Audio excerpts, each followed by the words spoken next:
Going through a separation? Watch this video. It could separate the stress from your finances.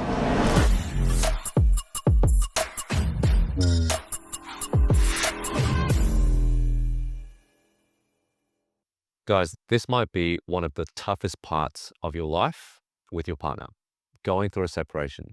It's not easy, and the last thing that you want is for your home and your finances to not be in order. What happens when you're getting separated? Well, there are normally two options. Either you're getting paid out of that home, you're paying your ex-partner out of the home, or you've mutually agreed to sell the home and walk away. In any of those scenarios, you must come to see a broker to see how much you need to be able to service your loan or how much that you'll end up with to be able to buy your next home and start a new chapter of life. In terms of how the banks treat a separation, if you're taking over and paying out your ex-partner's share of the home, not all banks need to actually see the agreement that confirms exactly how much you're paying your ex-partner to pay them off of that loan and off of that title of the property. So some banks don't need to see any sort of separation agreements or court orders. Some banks will just take that broker notes to say, this is how much we've agreed to do it for.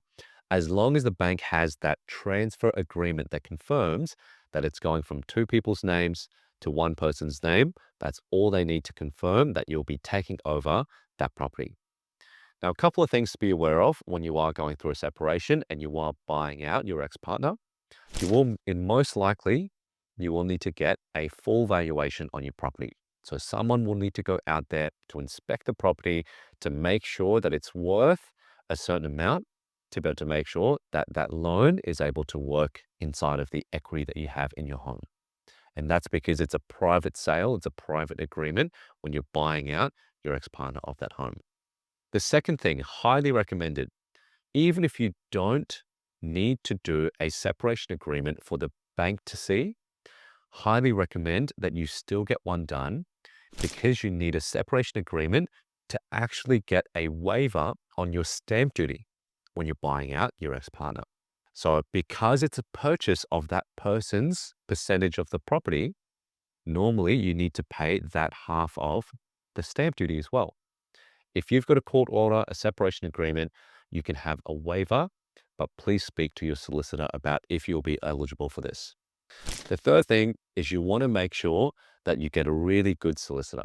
You want to make sure that that lawyer is in your best interests.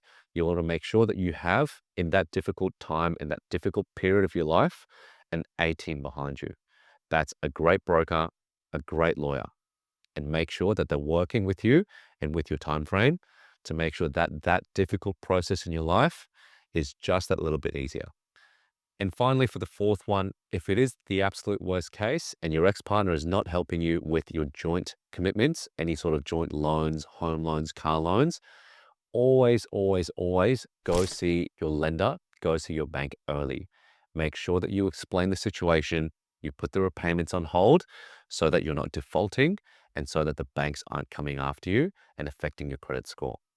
If you want to learn a little bit more about how that financial hardship impacts your finances and getting a loan, click on this video here and that'll show you everything that you need to know more. I know it's a hard time, but please do come and see us at MAD. We do genuinely care about how you're going, how you're feeling. And sometimes we make such a good impression that they actually invite their ex-partner to come see us too.